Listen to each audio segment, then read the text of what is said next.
at PASS, who is the proud host of the Accelerating Technology Procurement Summit.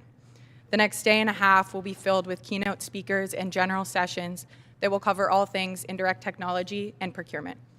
So before we get started, I wanted to briefly introduce everyone to the app we will be hosting the event on. If you haven't seen already, we have QR codes scattered around the room, or you can scan this large one with your phone. All you'll need to do there is type in the email you registered for the event with, and then it will send you a magic sign-in link that you will click, and it will open up the app for you. If you have any questions with getting that set up, just find a member of the PASS team or myself, and we'd be happy to help. So that brings me to our first introduction of tonight. Our first speaker, Michael, has over 20 years of indirect sourcing experience and is the founder of the Procurement Foundry, the world's largest gathering of procurement and supply chain professionals. Procurement Foundry is now focused on improving sourcing as a whole through building a collaborative community, such as the Procurement Foundry, where these practitioners can come together to gather and learn. It is my pleasure to introduce our first keynote speaker, Michael Cadoux.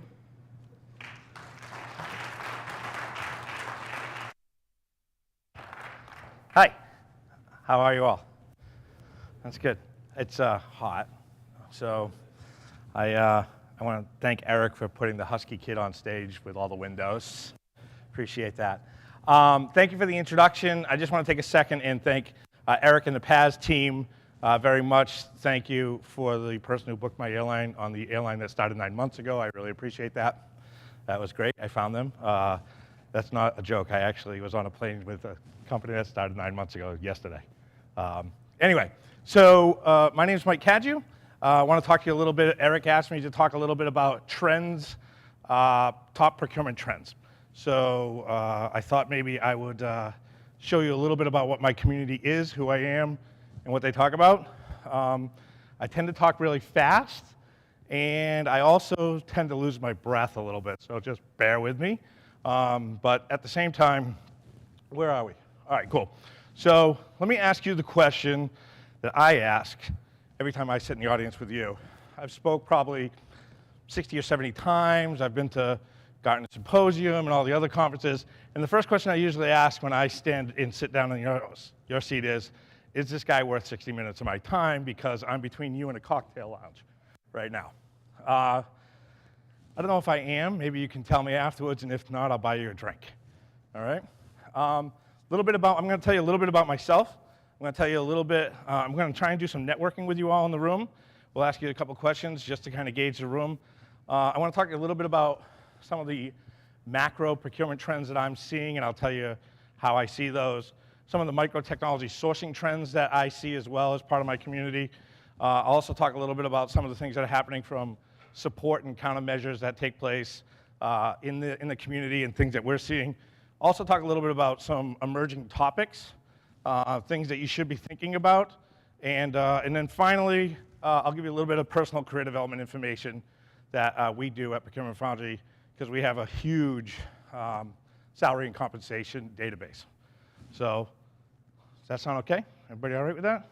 Cool. Are you falling asleep? You look really tired all of a sudden. Oh, you all right? Cool. All right, so a little bit about myself. Oh, wait a minute. Can we? Oh, geez. I haven't done this in a while. First public speaking engagement in 2 years. Sorry, folks. All right, so can I go forward? Hello? That is so funny. Okay, is this guy worth the next 60 minutes of your life? I was wondering why you weren't laughing at that. I was like, wait a minute, that's actually funny crap. So is this guy worth the next 6 minutes of your life? Probably not, but we'll see. Hello? There we go. Bit about myself, procurement, all those things I just covered with you, so you can see what I'm going to tell you. Tell them what they're going to tell you, then tell them, and then tell them what you told them, right? Come on. Wow, it's been a while. Okay. This is not fun.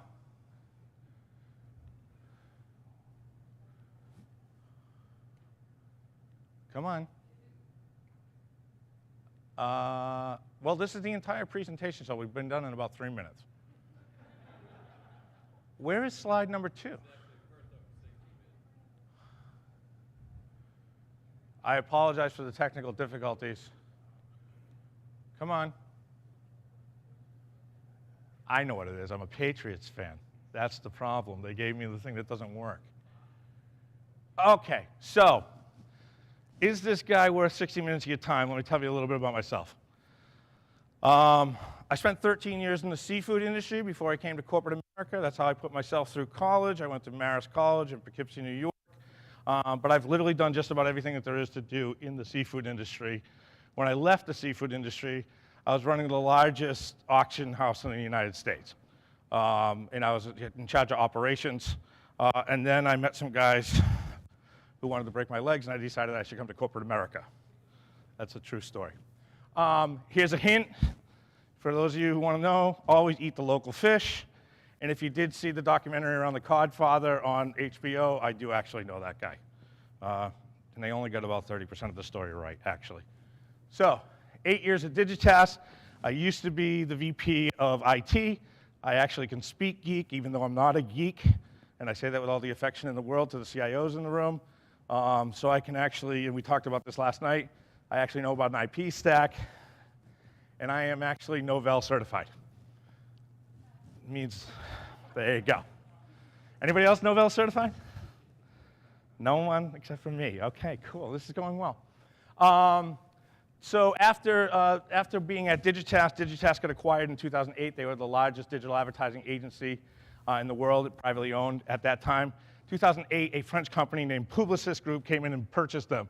Do any of you know who Publicis Group is? Fantastic. The only reason why I got to go to work for Publicis Group is because my last name is Cadieux. That's it. I'm convinced of that. Publicis Group is now the largest advertising agency in the world, and they did not have a corporate procurement department at the time, and they hired me to build it out for them. So I spent 10 more years building out as the CPO of North America, and during that time, I was responsible for somewhere in the area of about $2.5 billion worth of spend. I had about 100 business units, and I had about 70 CFOs or controllers that were buying my goods and services. And every quarter we would go to meetings, which I affectionately called the piñata sessions, and they would beat the crap out of me and tell me why they could do it better than I could. Sound familiar to anyone? Cool. All right. Then I launched, in 2018, I decided to leave Publicis Group, and I launched my own consulting firm with no clients. That was a fun moment, what my wife calls the CAT scan moment.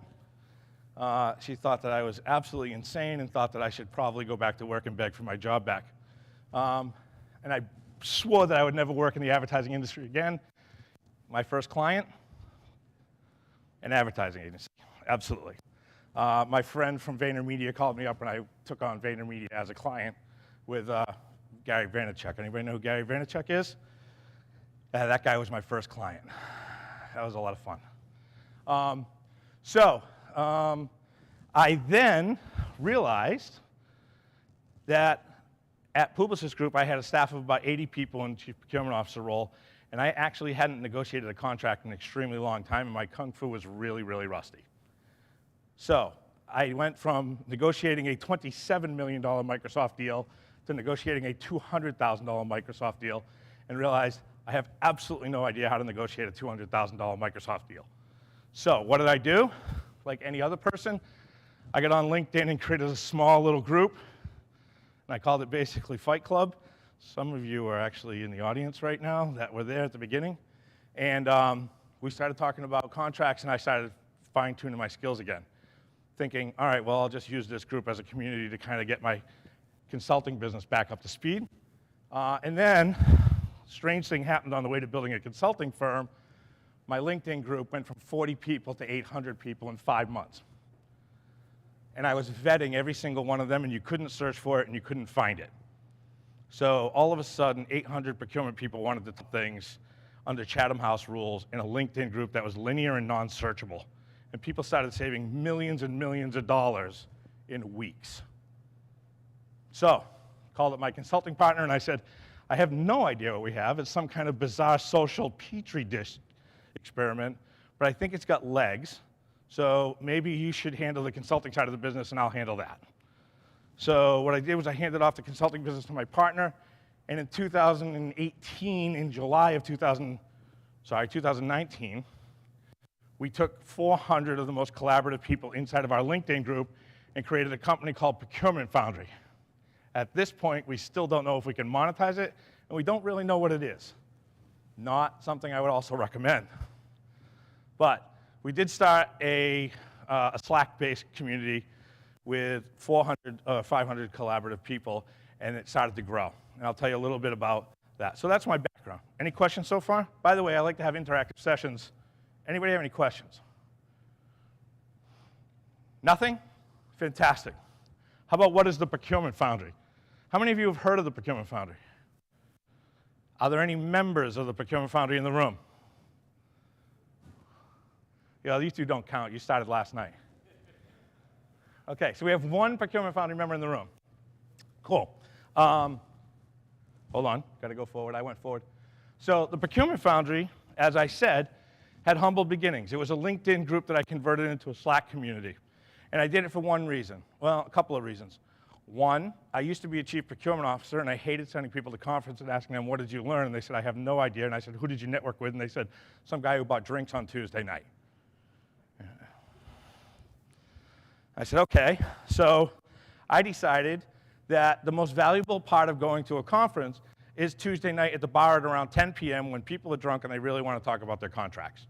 And I thought to myself, how could I recreate that scenario constantly, 24 hours a day, 365 days a year?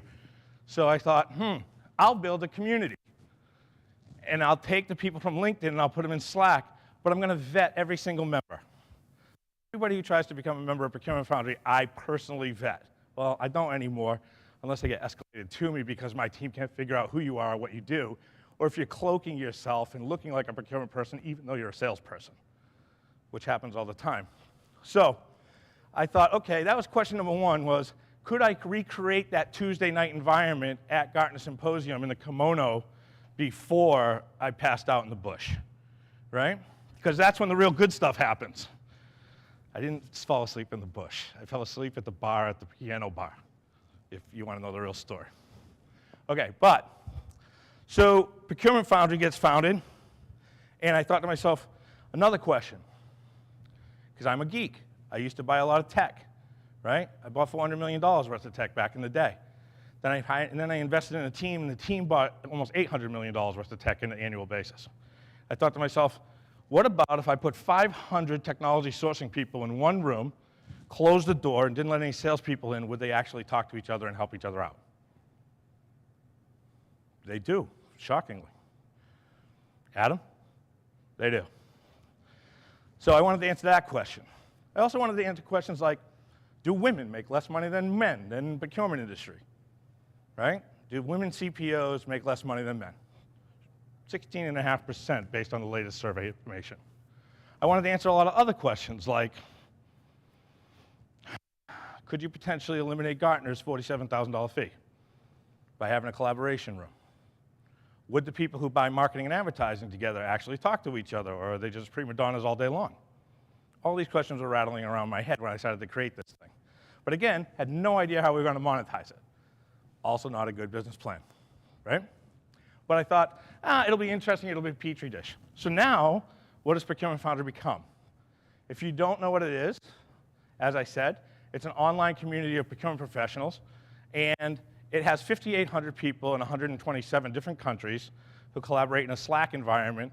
About 15% of that community talks to each other on a daily and a weekly basis, and they represent somewhere in the area of about $1.3 trillion worth of buying. The group has 20,000 followers, which is almost 1/5 of procurement leaders right now, and is a little bit less than half of the ISM in 2 years. It also has an average knowledge base of about 10.5 to 11 years right now, and it also has, unbeknownst to me, we had a bunch of people who wanted to start regional chapters, so we started 41 regional chapters around the world. Then COVID hit, so we couldn't get together, but they're coming back online. So I've created this bizarre community of people who actually want to share and help each other. So that's Procurement Foundry. Any questions around Procurement Foundry so far? Anybody want to know if you could be a member? Yeah, you're already a member. So if you're in procurement, or if you're a CIO who has procurement questions, you can become a member of the Procurement Foundry and either listen in on what my 1,500 technology buyers are talking about on a daily basis, or you can join them in the conversation. and it's free. A lot of people ask questions why it's free. Yes, sir, go ahead. That's a great question. So Eric asked, who's the target audience for Procurement Foundry? Anybody who's buying anything, honestly, Eric. We've got 5,800 members. 19.5% of them represent light industrial manufacturing. We've got pharmaceutical. We've got kids who are in school for supply chain management, all the way up to chief procurement officers. And we even let in CIOs now, right? As long as you're not selling something, right? And we've had this conversation. Unfortunately, Eric is not allowed into the Procurement Foundry because we just couldn't help ourselves if there were 5,800 people and no other people. I built a lake full of stocked trout, and I don't let anybody else fish in my lake except for myself, right? And I do it for a reason, because I also want to help the 5,800 people that are in the room. We do things like Halloween costume giveaways for the kids who are the cutest kids in the Halloween costumes. We have a 501c where we give away scholarship money to members of the Procurement Foundry as well. We do a lot of mentoring of our members. So it's a true community in every sense of the word. Yes, go right ahead. Good question. Do we raise? Yes, so we do have a true 501c and we do take donations in. Yes, we take donations in, charitable donations, and our members actually make donations at times. So if we run a virtual conference, there's a button that says, if you like today, typically you have to buy a $150 ticket to come to one of my virtual conferences. But if you want to make a donation to Procurement Foundry, any one of our 5,000 members can make a donation anytime they want. But we give away scholarships to Procurement Foundry members and or their dependents. So last year we gave away 3 scholarships. This year we're giving away 10. Anyway, that's Procurement Foundry. Inside of Procurement Foundry in the last 2 years, there's been 100,000 posts.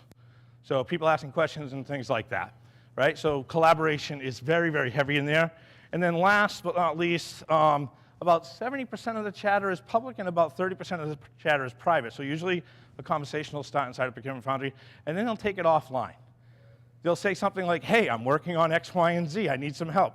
And then somebody will say, hey, I know about that, or yes, I know about that. And then they'll have a private conversation later on down the road about something and hopefully get some value out of it, or make a connection, or hey, I'm looking for a job, or hey, my kid needs to get into Syracuse University, whatever it is, right? So, any other questions? How the heck do I make money? Yeah, good question. For the first 2 years, we didn't. And then one very large P2P player called and said, okay, my sales guys aren't getting in the front door. How do I get in there? I need to put my sales guys in there. I said, you can't. But what I can do is I can dip into my days at Digitas. I can create a marketing campaign strategy for you, and I can present your brand against my community for the next 12 months. Go ahead.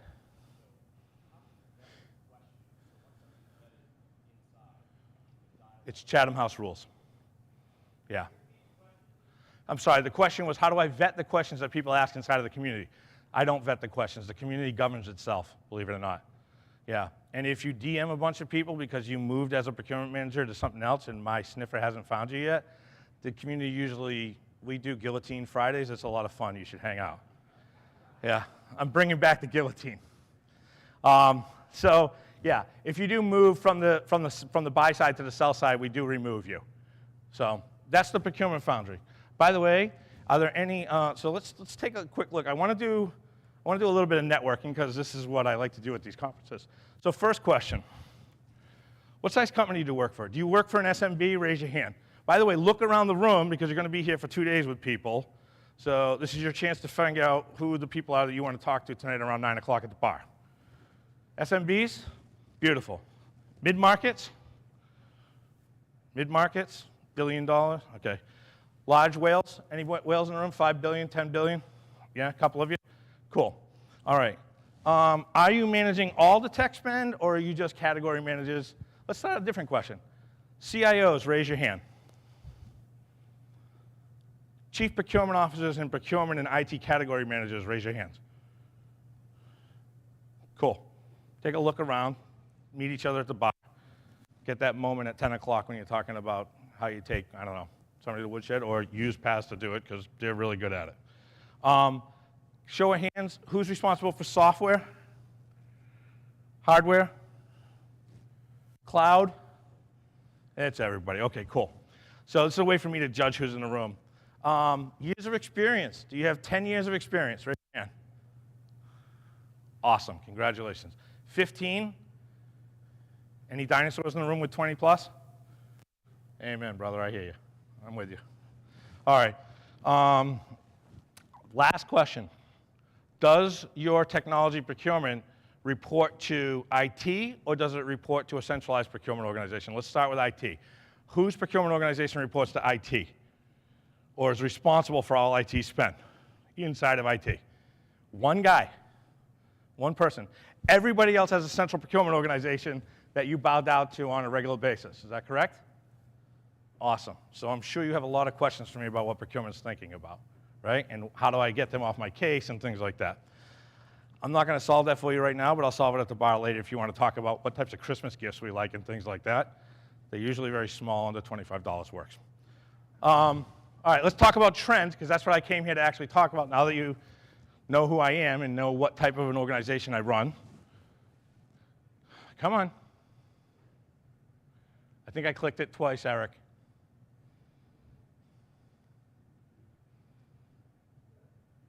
Oh, come on. Am I pointing the wrong way?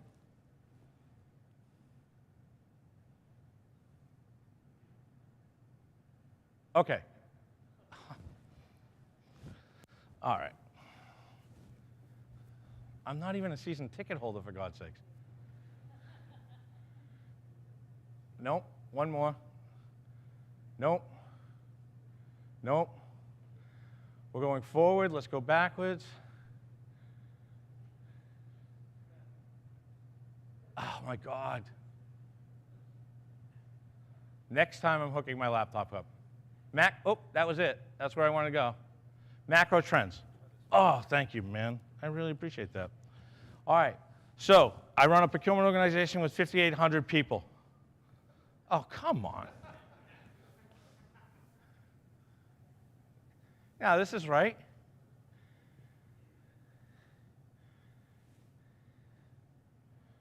Macro trends. Not micro trends, macro trends. All right, so I run a procurement organization with 5,800 people in it. I listen to them a lot. I talk to at least 2 of them per day. 1 hour a day I donate to talking to my membership, right, for 30 minutes at a time. What on earth are their priorities? What are their trends? What are they talking about the most? The number one problem in procurement right now is talent. There's a massive talent shortage. A little while ago, there were issues with the supply chain that threw a spotlight on side of procurement and sourcing and supply chain management. Now, all of a sudden, there's jobs coming out of everybody's ears. They all have recs available. Nobody can actually find talent because most of the people look like me. Approximately 72% look like me, to be exact, right? But they also have a situation with the fact that now all of a sudden we can work from anywhere. So now people can work in Bali and be the head of IT sourcing, right? So talent is the number one thing. This only started around 9 months ago. Before then, risk was the number one topic inside of Procurement Foundry. If you looked at the words that people were talking about, it was all risk management. It was risk management associated with facilities, technology, marketing and advertising, all sorts of things, right? Supply chain operational disruptions. We had an entire room dedicated to COVID and how to buy gloves and masks and things like that. We actually created a blacklist of people that were gouging other people so that the other folks inside of Procurement Foundry would know not to buy from them, right? It's amazing what happens when you get all these people in a room and they start talking to each other. So the other problem is you've got risk associated with brand and culture, supplier diversity inclusion, ESG, right? All of those issues associated with risk. And then you've got what we'll talk about a little bit later is risks associated, and I'll get into micros, things like what's happening with inflation and things like that right now. The third topic that everybody's talking about inside of the Procurement Foundry is corporate social responsibility, supplier diversity inclusion, and environmental sustainability and governance, right? Everybody's talking about this. If you can find me a marketing agency that's owned by somebody that's minority-based and does media buying, I can make them a billionaire in the next 6 months because they don't exist yet. So how are you, in all of my procurement people, whether they're getting it from their CIOs or they're being the procurement people that are attempting to, and they're not trying to check the box. That's the interesting part here. Most folks are not trying to check the box because they've been handing this from corporate on an edict saying, okay, we need to make a dent. We are a very large retailer, and 13% of our acquisition comes from, I don't know, Latin Americans. We buy less than 1% of our corporate spend from Latin Americans. How do we change that, right? I mean, you know this. This is not new. Try and find technology companies that are minority-owned, veteran-owned, things like that. So this is the number one. This is the number 3 thing that we're talking about. And for the first time ever in Procurement Foundry, in the 3 years that I've been tracking this, cost is the 4th item that everyone's talking about. Believe it or not, procurement people aren't really worried about cost anymore. Shocked? I am. I can't believe it. That is number 4 on the list right now of priority items for procurement people. Anybody feel like I've missed that? Anybody shocked by that? Anybody have a comment on the fact that these 4 are the top priorities inside of 5,800 people around the world?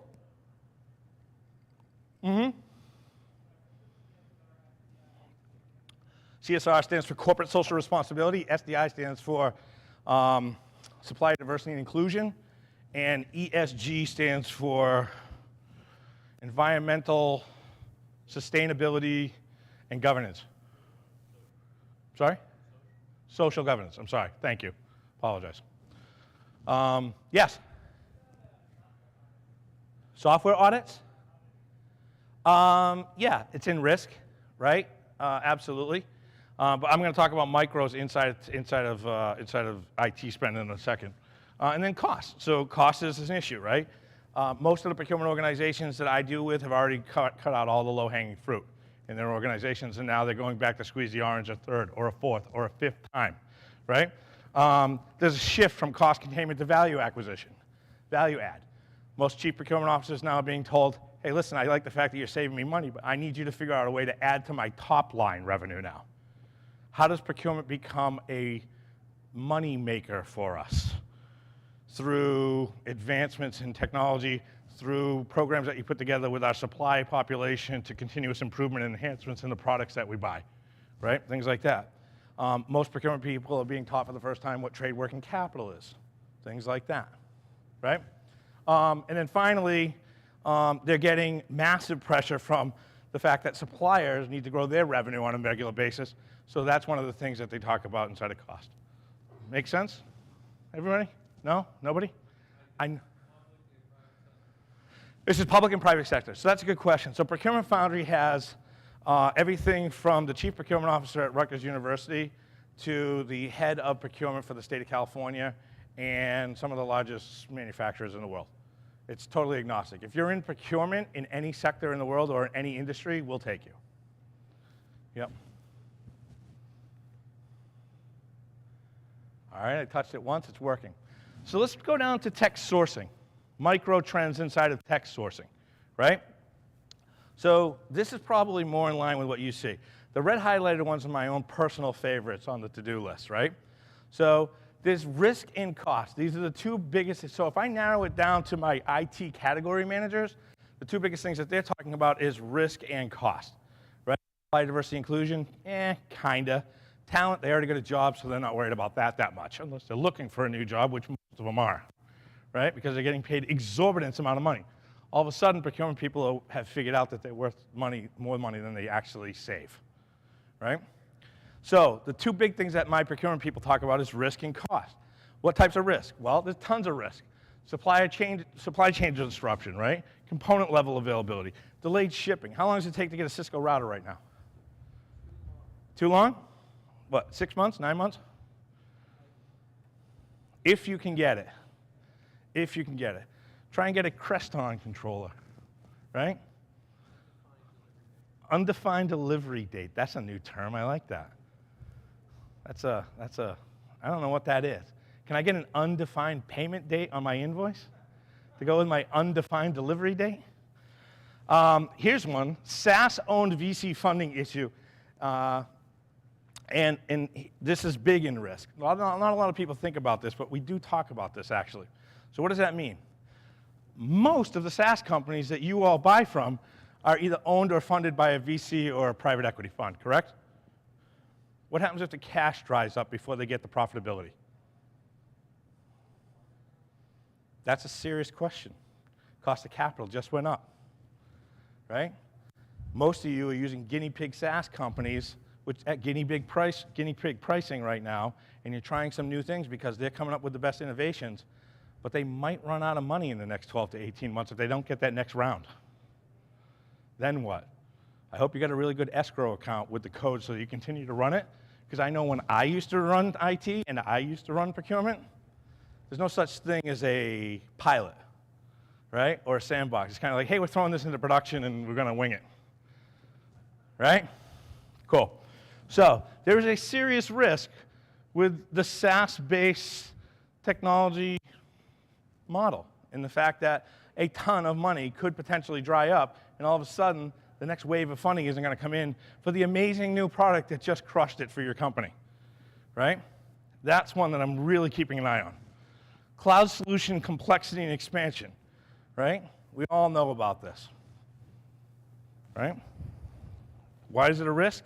Because we can't keep up with the complexities and the expansions that's happening inside a cloud right now. Your procurement people certainly can't, and they're not technologists, right? So you're relying on somebody down the hall to actually be able to understand what a hyperfabric cloud, multi-dimensional something or another looks like, and they're like, all right, man, I just got to get my kid to hockey practice, right? So that's another problem with risk, is the fact that this stuff is getting extremely complicated, faster than we can actually keep up. Vendor lock-in, right? Massive risk. Okay, I've put everything on the Azure cloud, now what the hell do I do? Well, you call PaaS, right? But vendor lock-in is a big thing. Or, oh my God, we just bought this applicant tracking system, and now we can't get the hell out of it because it's got all our employee data in it. Now what do we do, right? So there's risk associated with that. Geopolitical disruptions, right? What happens if your vendor of your mission-critical system has a help center in the Ukraine right now? You have a problem, right? God forbid if you're in the wheat business right now, right? So you have geopolitical issues associated with upkeep and management. Maybe they're responsible for keeping up the applications. Maybe someone has outsourced, the company that you're doing business with has outsourced their support management services to a geopolitical arena or a theater that is currently another major problem that's being discussed with us in risk. Okay, last, also one of my favorites, request to approval purchase workflows. And I literally put this in there. Welcome to the 100-page InfoSec questionnaire, which doesn't take any time to increase the workflow, right? And we all know that that just slides right through nice and easy. So that's another risk associated with time, right? How much time are you losing actually attempting to purchase something that was supposed to save you $1 million last month? Try explaining that. By the way, sidebar for 1 second. As I told you, I used to work for a very large French consortium marketing agency. They are socialists. Try explaining to a French-owned marketing agency that's a socialist-run theory that every month that they hold the contract for legal review, you're losing $1 million because they don't understand the concept of time cost of money. They're French. They're socialist. It doesn't exist to them. I show you the scars afterward at the bar to prove that. All right, last thing, cost. My folks are talking about cost all day long, the technology people. Increasing use of SaaS. SaaS was supposed to save us money.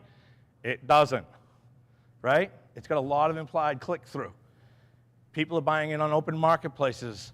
If you're like me and you had 45,000 blue-haired kids, they buy stuff on Amazon, on the Amazon marketplace, and all of a sudden, you got a software asset management nightmare on your hands, right? Because of the ease of use of being able to get to it, and because of the use of SaaS, you've got a cost situation on your hands, right? Yes, no, maybe? Anybody? This is what the procurement people are telling me anyway. All right, Great Resignation. I don't want to talk to the whole thing. Great Resignation, that's causing cost problems, right? Because now your labor costs are going up, your knowledge base is deteriorating, right? Your remote workforce. Now you're going to put laptops in every suburban household as opposed to having them all in one building in New York City, right? My personal favorite, tax ramifications associated with the distributed workforce. So you bought software in New York City based on one invoice. Now, 60% of the people that used to be in New York City now live in Connecticut and New Jersey. What did that do to your software license tax in usage model? How many of you know where the tax department is? Raise your hands. How many of you are well-versed in sales and use tax? You desperately need to. I'll give you an example. Okay? At my former employer, sorry, I'm going to take that off the record. At my former employer, I may or may not have had Vertex with SAP, with Ryan Consulting out of Texas, with Ernst & Young on top of them watching everything that we were doing with sales and use tax. I thought I was a rock star. I was buying everything out of New York City until I met the lady with the tax department down the street. And she called me up and she goes, hey, Mike, can you explain to me why we bought 125,000 licenses of Microsoft in New York State when 35,000 people work in California and software is tax exempt? That was with all the systems I had in place. Nobody stopped to ask the question of where the hell the people actually live that use the software. And by the way, if you're thinking that you can move your invoice to California or Florida, that's tax fraud. I hope you look good in orange. Don't do it. I'm not recommending it. I am not a financial advisor, but I don't look good in orange, and I hope you don't either. So do not take a bill and move it somewhere. It's all about the usage. Sales and use tax is all about usage. By the way, fast forward 12 months later, I recovered $27.5 million I erroneously paid to the state of New York and funded a network upgrade for free. Crazy stuff when you learn sales and use tax. By the way, the sales and use tax likes coffee and donuts. The Treasury Department likes whiskey and bourbon. Okay. Last thing associated with, yeah, go ahead, brother. I'm sorry, can you up? I don't honestly know off the top of my head. I got a map somewhere in this laptop. I can pull it up and tell you later.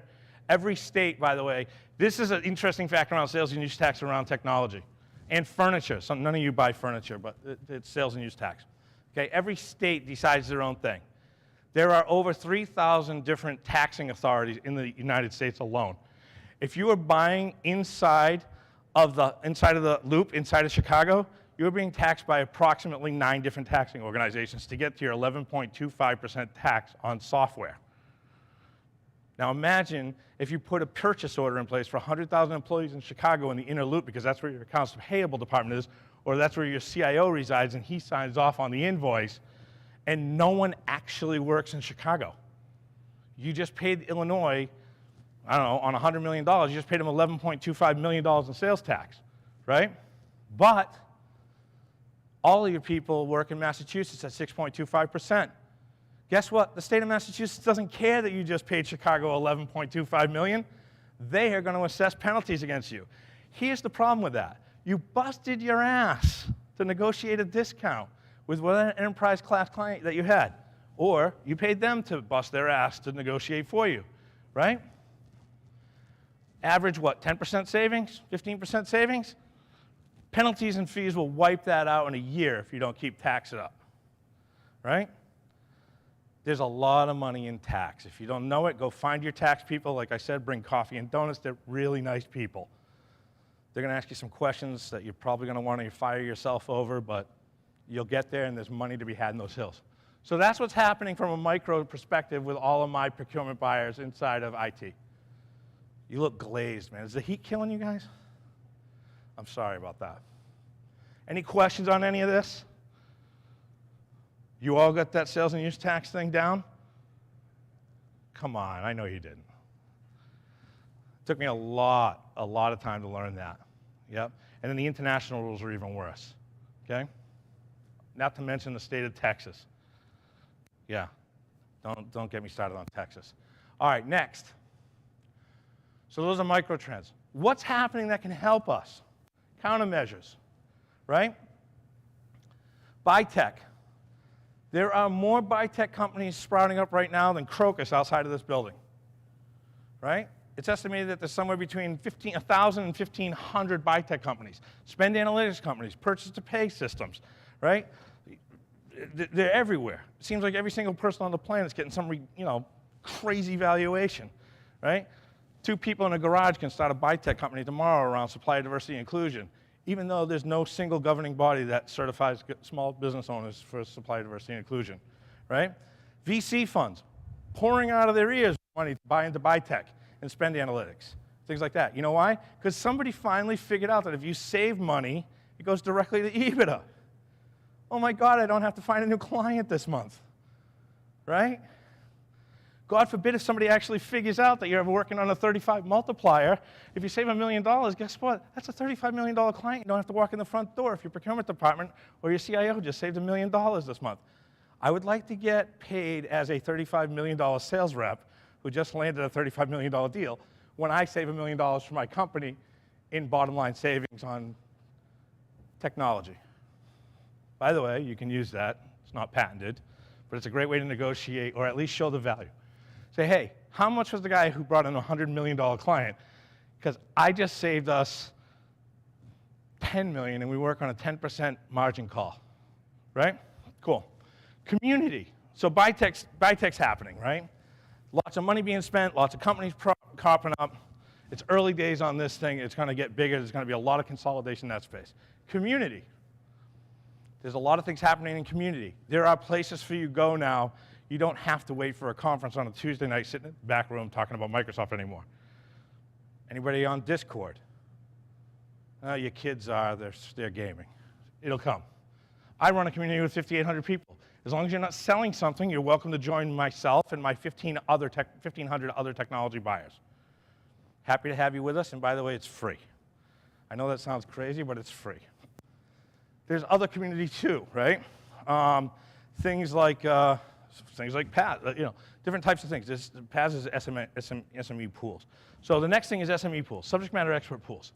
So what's happening is organizations like PAS are coming online and helping companies save ridiculous amounts of money because they are the subject matter experts, right? They're the hired guns. They are now, what's happening is there's a massive change from build to buy. I can't build expertise any longer because it costs me too much damn money. And oh, by the way, there's a war going on over talent. So what I'm going to do is I'm going to buy the expertise because I only need to plug them in for 3 months to help me renegotiate my Microsoft contract, right? And then, by the way, if you buy that knowledge from somebody like him, guess what? The guy who he puts on your case, he's on 7 different cases this year. You're never going to have a person that's that intelligent in your organization. They're only going to know about your one particular company's expertise. Why wouldn't you buy versus build? Okay. So, subject matter expertise, communities are building out massive pools of tenured professionals, guys like me, right? Old, 52-year-old people who are well-weathered and know lots of stuff. They are looking for side hustle cash. Believe it or not, they work pretty damn cheap compared to what they know, right? And they can do it from Boca Raton. Amazing, right? Leverage the heck out of them. Also, we're remodeling, right? And what do I mean by remodeling? The entire theory of operations behind procurement and technology sourcing is being remodeled. And by that I mean this digitalization of teams, massive influx of technology that's coming in, geo-arbitrage for talent. I run a recruiting and placement firm to go with my community. I hired somebody last week in Minot, North Dakota, who now works for a company in Miami. You know why? Because the guy in Minot, North Dakota was the best person for the job. And the guy in Miami said, if he wants to live in Minot, North Dakota, God bless him. He can stay there, right? So geo-arbitrage associated with talent. Global geo-arbitrage of talent. That's going to be the next big thing. You're going to see people working out of Switzerland, out of India, out of Pakistan, but they're working for US-based companies, but they're doing it without the consulting firm in between them.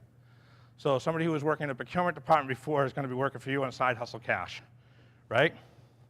If you don't believe me, take a look at what's happening in the blockchain space with play-to-earn gaming. There are organizations and groups of people starting to play games for money based in Singapore on accounts with gaming of people in the United States. Geo-arbitraging to make money on the blockchain, playing games with teams of people making it for them. So lots of different things happening. The last big thing that's happening in a remodeling effort is, like I mentioned earlier, we're going from tactical to strategic. So the people who used to cut the purchase orders and put things through in the systems, those people are being replaced by technology, and now everybody's being asked to think bigger and be much more strategic about their thought process. Never in a million years, 10 years ago, would you have asked a chief procurement officer how he's going to increase the top line of this company this year. Now it's on a regular basis. Everybody all right? Everybody getting all this? Cool. countermeasures that you can use to offset what's happening to you at the speed of light. Emerging technologies, emerging topics, things you should be thinking about right now, whether you're a CIO or if you're in procurement or if you're a vendor here today or if you're, I don't know, folks tending bar behind me, okay? Blockchain. This is not made up. This is not going anywhere. How many of you are fairly familiar with what's happening in blockchain, and how many of you have a digital wallet? Thank God Almighty. Okay, great. Get a digital wallet. Buy some cryptocurrency. Don't buy a lot. Stable coins just got introduced. They're actually pegged to fiat. You know what happens when we actually create stable cryptocurrencies? We can now create financial products, like insurance. Here's one for you to write down. Do you all have notepads? Somebody have a notepad? Anybody have a notepad? Yeah, you're going to like this one. Baconcoin.com. Baconcoin.com is a private blockchain-based liquidity pool with a stable coin behind it that is now offering decentralized mortgages. They have 37 of them already. They have a pool of liquidity of about 6.8 million. They have a front end on the front end, and they're only loaning to Sallie Mae approved level loans. With a liquidity pool, I could own the house down the street, or at least a percentage of their mortgage if I wanted to. That's how far down the rabbit hole this already is. Other things, low code and no code. You guys must be really excited about this, right? You know what low code and no code means? That means that everybody gets to buy software now, right? I mean, you thought it was difficult controlling them before. Now they don't even have to be a coder to create an API connection. God bless Zapier, right? Now everybody who's got a weekend can figure out what to do, and they don't need you anymore. They'll just pass the approval process, right? Watch your T&E accounts. Watch your corporate credit cards. Watch how much software is being acquired. Or, God forbid, I'm sure you all know this, watch how much freeware is being purchased, but it's only freeware if it's being used for personal use. That's my own personal favorite from my advertising and marketing days, right? You can use this image, but only for personal use, and when you put it on the Coca-Cola ad, everybody's screwed. All right, marketplaces. Everybody's got a marketplace, right? Marketplaces are great, ease of use, but it also decentralizes the purchasing process, and all of a sudden you lose control, right? Hell, I'm building a marketplace inside of my community, right? And you're welcome to buy off of it if you choose, and I appreciate it if you do.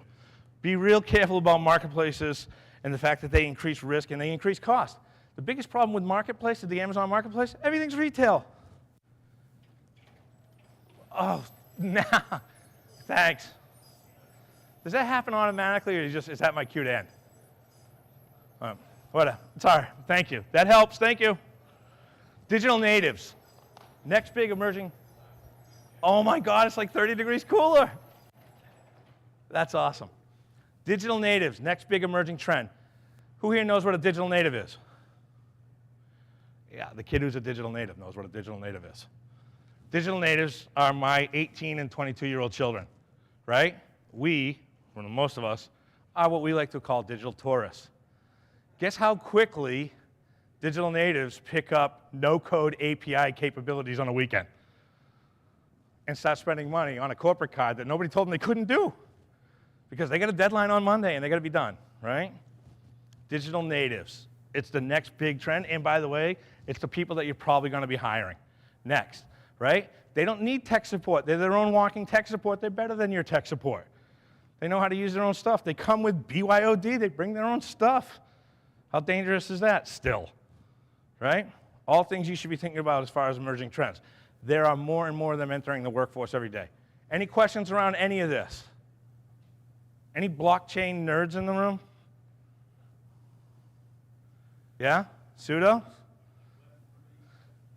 Yeah, stuff like that.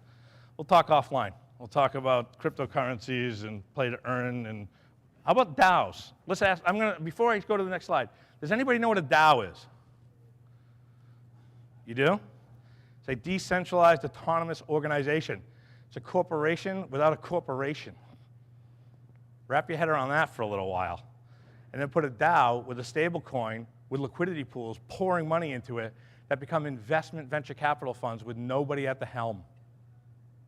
They all just vote on what they're going to buy next week. You put in $1,000, I put in $100,000. I get 10 votes, you get 1. There's a DAO for golf courses.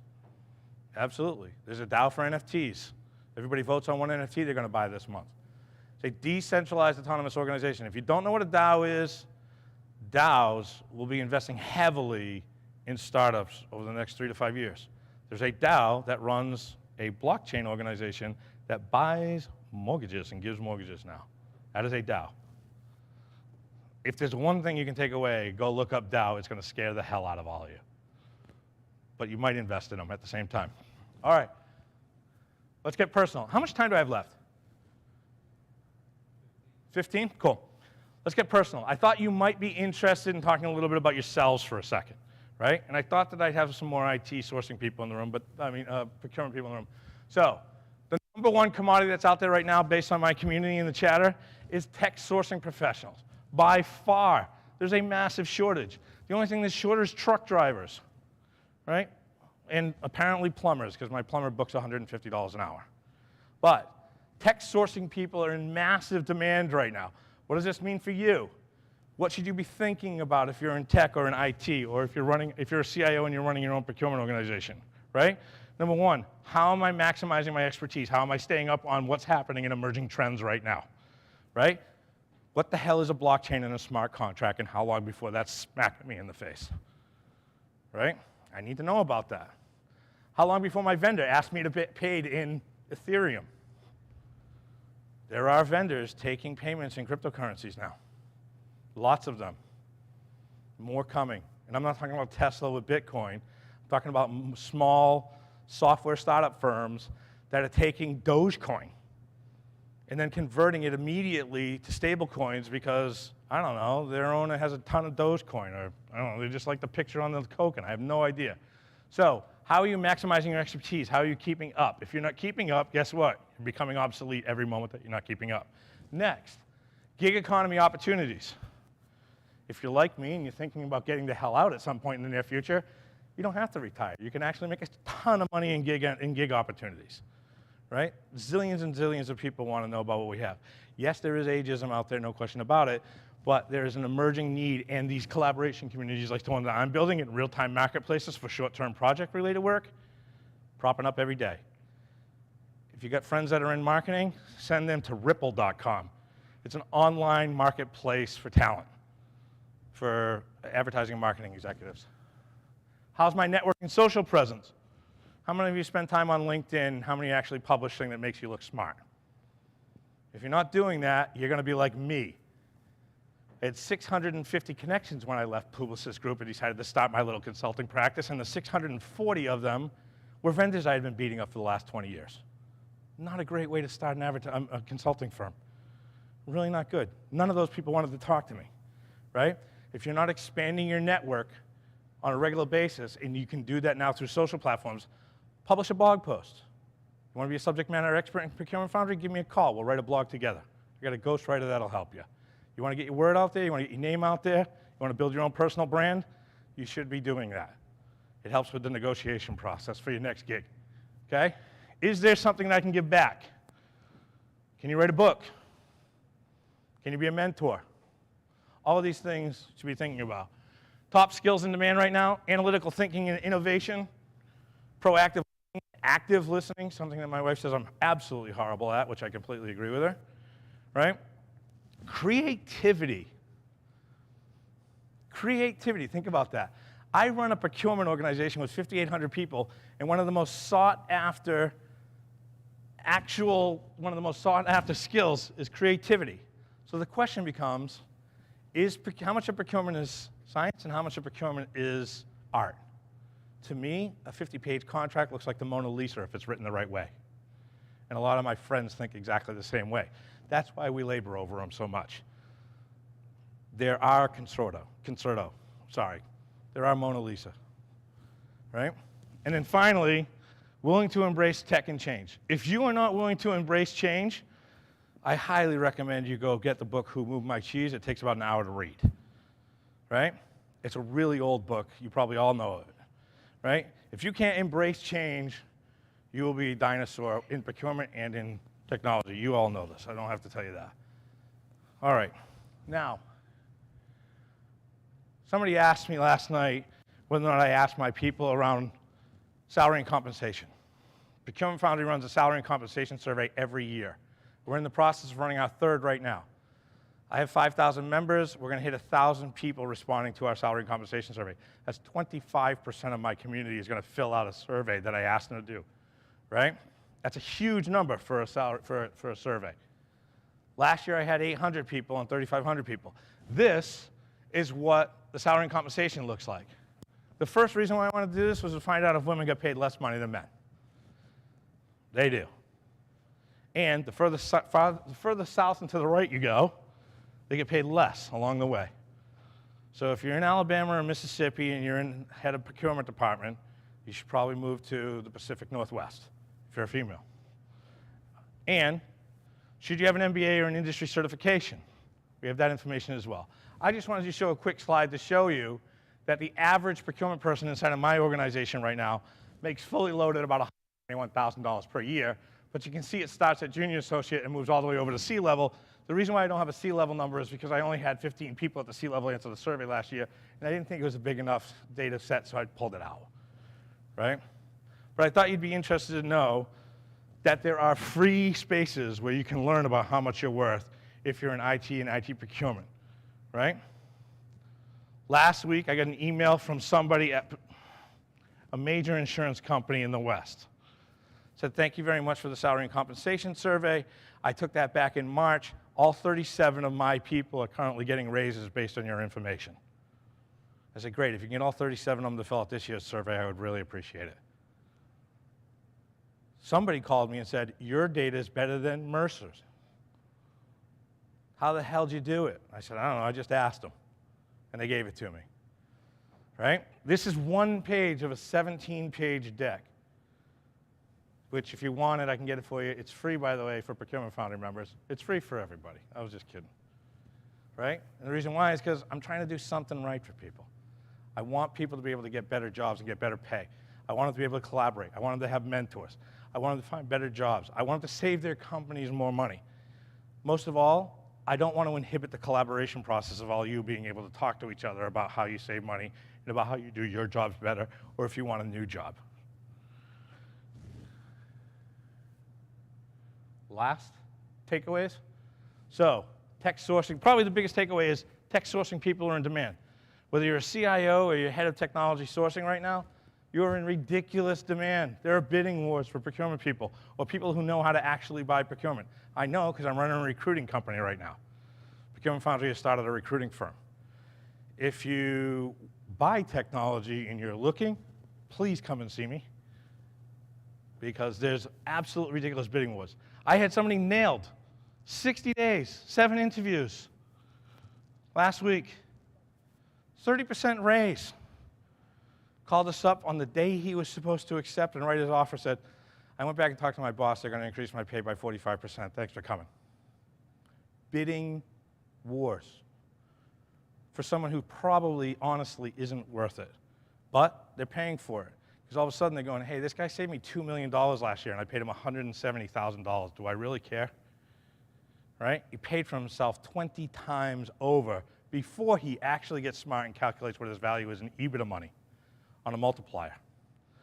So, procurement macros, again, my entire community is talking about things like talent, risk, diversity. They're talking about cost last right now. It is the least most important thing on their agenda right now is cost. Talent and risk. Number 2, tech sourcing. It's all about risk. Everything's risk. And then cost. Cost isn't even number 1 with the actual procurement people who buy technology, which is shocking to me. 3rd, emerging topic support options. Buy tech is there. Subject matter experts like Paz are there. Communities like Procurement Foundry are there. People are redesigning their organizations to think outside of the box based on what happened with COVID and the fact that we're now forced to all be digital and remote. All of those driving things that you should be thinking about from emerging support options that are available to help you actually solve what you have to do, which is to operate your business more efficiently, in some cases so that the shareholders like you more.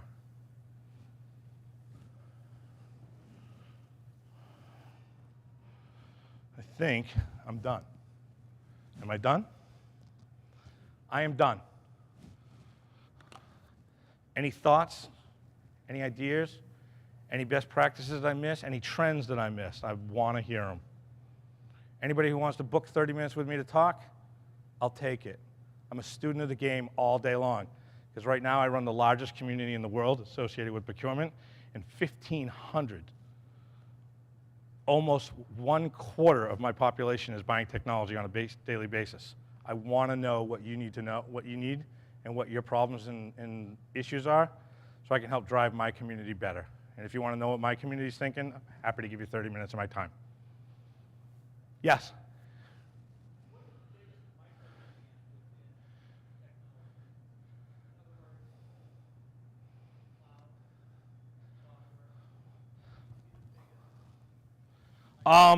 Cloud is a very interesting one. Great question.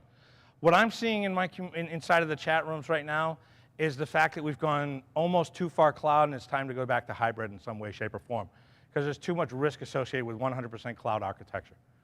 And the procurement people are trying to figure out how the hell to renegotiate that, considering their cloud spend for the first time in a very, very long time is not going to go up 65 to 200% next year, right?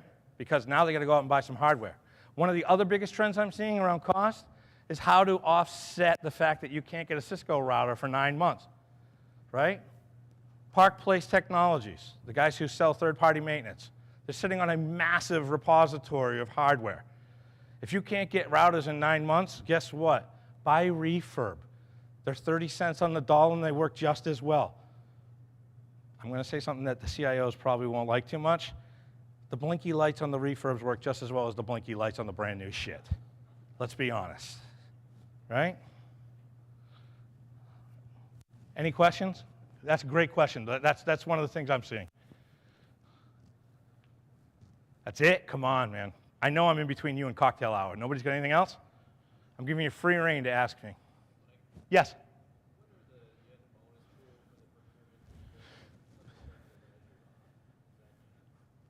The question is, the procurement people, how are they being measured? And there's a bonus pool associated with procurement people.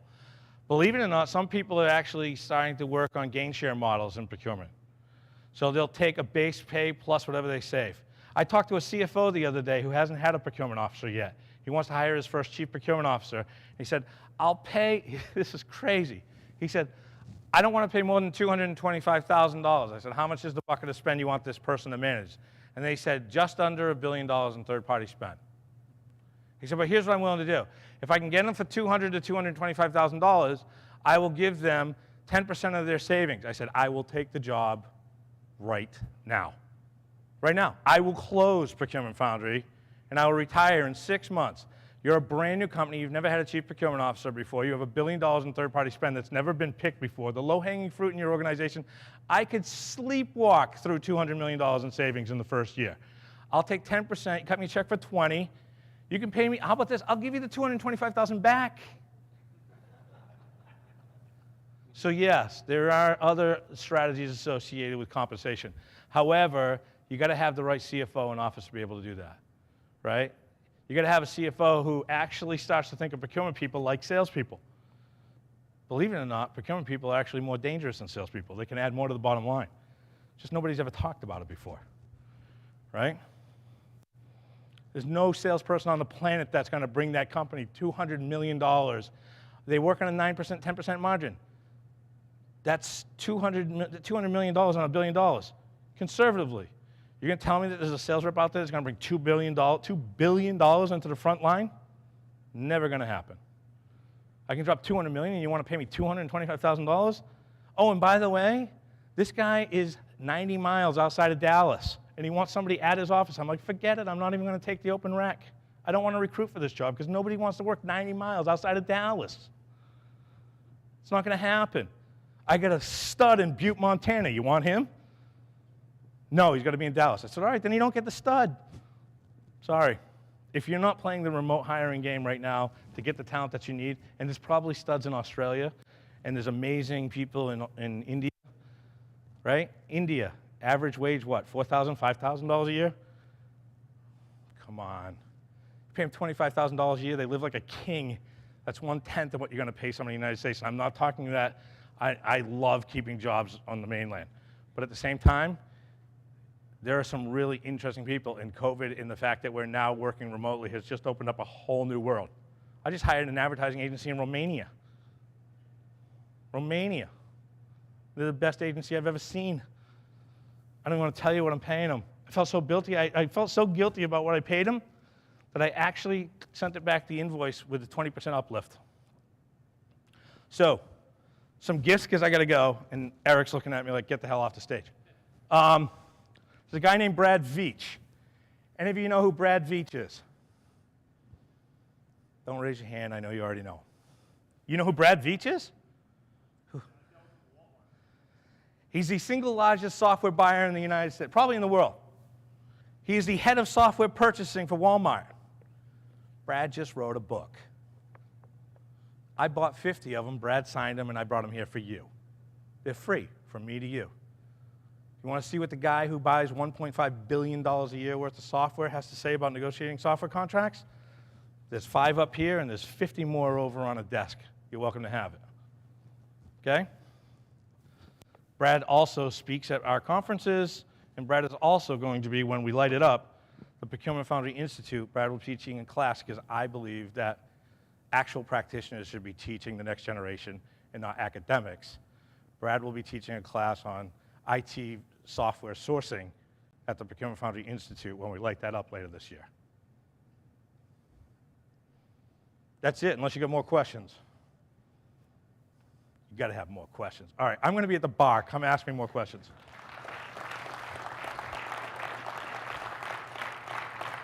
Sorry about that. It's been a while since I've held a baton. I swear it's because I'm a Patriots fan that didn't work.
All right.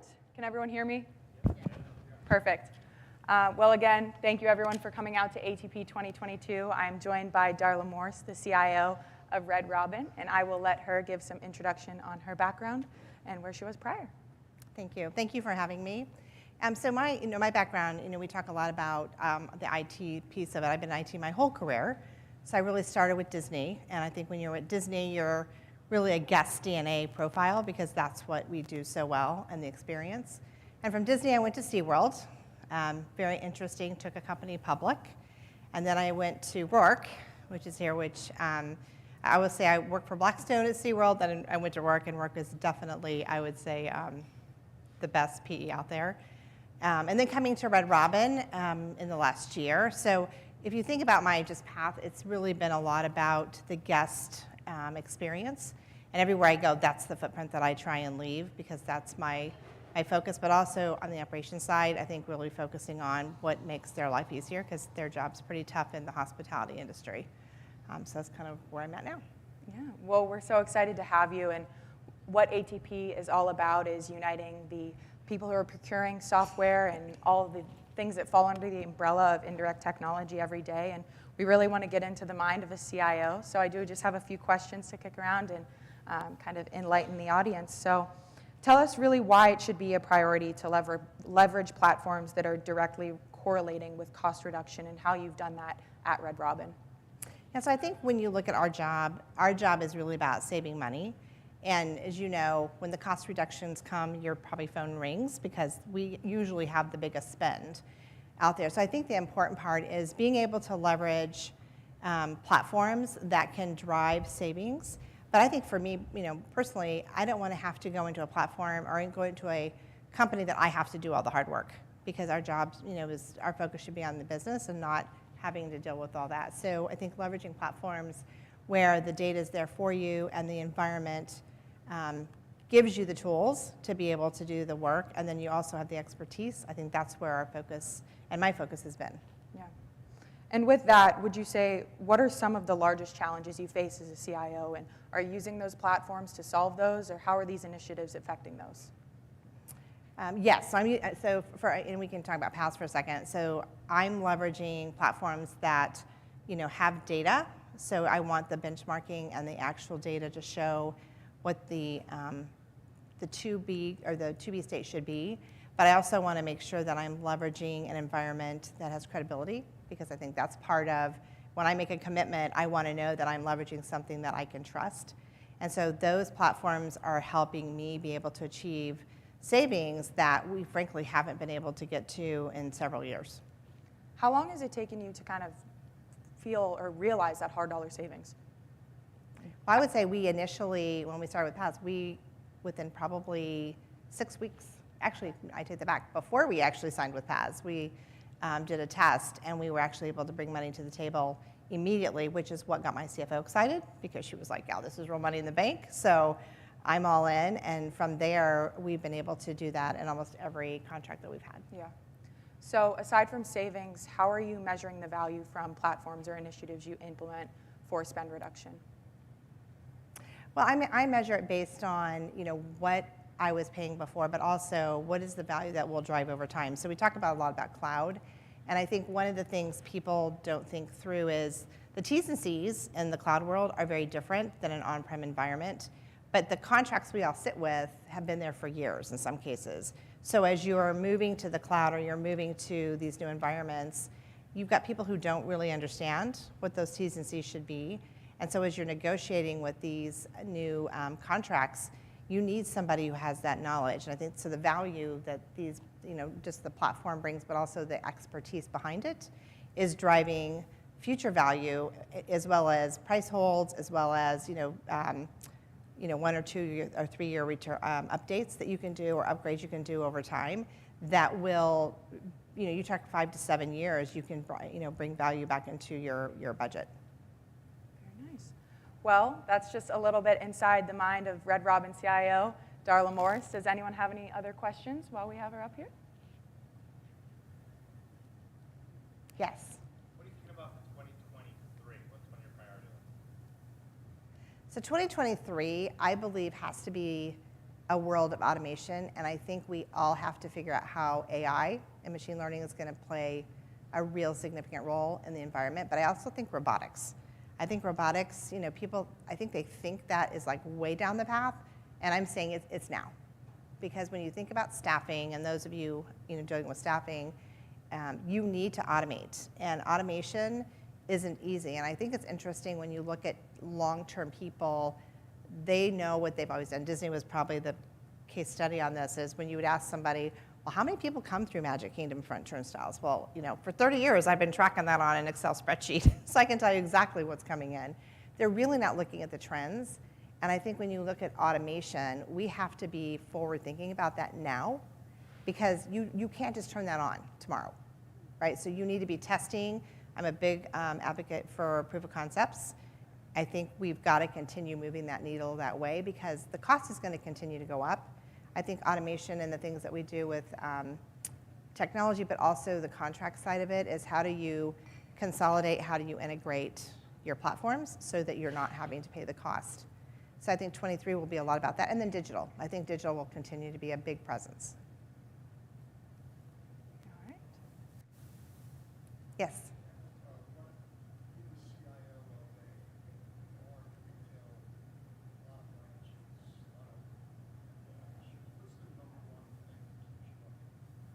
The number one thing that keeps you up at night. security. Yeah, I would say the number one that, sorry, so he said, what's the number one thing that keeps me up at night? And I will say when I see his number come up on the phone, and if it's like Friday night, Saturday night, I always know there's something going on. And I think the world we live in, it is just a constant reminder. And it's interesting, as a board discussion, that's their biggest fear because they're accountable. Like board members today are accountable. So when there's a problem, they can be sued, they have liability. So it is a really big dialogue. I present at our board every 90 days about where we are, what we're seeing, and have a conversation like our CISO does, external factors. He does what's happened, like what's the breaches we've seen. Kronos, if anybody uses that, they probably know about the Kronos one. But they're really business impacting. And I think for security, my job is, and I've lived through a breach. It's not fun. So I think that would be my biggest concern. Another question here? Yeah. Do you think you'll have to change how you measure performance as we transition from a 3% inflationary environment and approach 10? So the question is, do we change how we measure performance as inflationary continues to morph? I think there's a couple things with that. I think how we manage our business, there's so many other factors now coming in. So supply chain, we talk a lot about that, and just the cost that is just unmeasurable. You don't know where they're going to go. I think from a finance perspective, and then I think as an investor community, we've got to get the talk track right because I think investors get tired of hearing, okay, it's a supply chain issue, inflation's going up, staffing's down. It's almost like the norm now. It's like they don't even want to hear about that. It's like that's just norm. So how are you going to account for it? And I think it's something we're still all trying to figure out. If you have the answer to that, you could write a book. There's a book that you can write. I'm sure we would all buy it. Yes. So, as Mike pointed out, there's a lot of services, people popping up all over the place. And I know you've had a very successful career in IT at the executive level, and I'm sure leveraged solutions similar in the past. What has been the biggest difference from your perspective in recognizing value in the past as it compares to others that may offer similar services? Well, I will just tell you one that comes to mind when he said, so the question is, how do I measure pass against other services I've had in the past? Part of this is around data, right? Having the data that you can know is credible, but you know is recent, and because you're making real-time decisions, right? You're making multi-million-dollar decisions, and I've used the Gartner group for many of my jobs, and the gap I've always had is I didn't trust the data, and it wasn't really current. So there's a lot of people that talk about it, but I think the difference where I sit down with PAS is I know the benchmarks are real, and I'm seeing the benefit and the value almost real time. So when I have a conversation and we have to have a discussion about renewing a contract, the results we're getting is almost immediate. And I think the difference with some of these other firms, there's a lot of history, a lot of accumulated information, but I don't think the credibility behind it is there. And I think in our world, we have to have that. We've got to be able to hang that on the nail because that's what our CFO is looking for. Absolutely. Any other questions for Darla?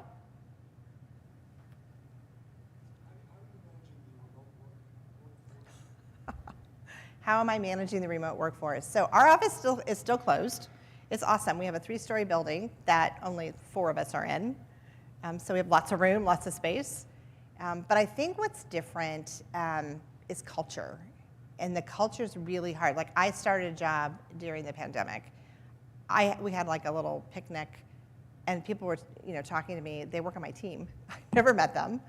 And so I think meeting the team and getting that relationship and the culture is really difficult. Now, I would tell you on the technology side, they love it because it gives them the flexibility. I would even challenge they work more because they get up in the morning, you know, they have a Zoom call at 7 o'clock. The last Zoom call ends at 8.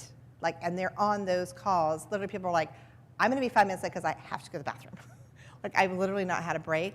So I do think that people work longer and they work harder because they're not driving to work, right? They're not doing all the stuff we used to do. I think managing remote is going to be a lot about flexibility, work-life balance, and then I think I'm finding you have to listen and ask more than you ever had. So I have team calls where I'm asking questions like, what can we do? What can we change? And we'll have like little happy hours where they'll come. But I think it is a workforce, they own it now. The workforce owns it. So if leaders think that we own it, we don't. You know, I would tell you in restaurant business, I can come in and get a job today, but then I can go over there tomorrow and get a different job for more money. So I think we have to really be in tune to our teams and really be sincere about how we help manage their work-life balance. Because there's jobs available all the time. They can go anywhere. In fact, they don't have to leave their living room. They can have a different VPN login, and they've changed jobs and made more money. So I think it's going to be an interesting evolution for sure. All right.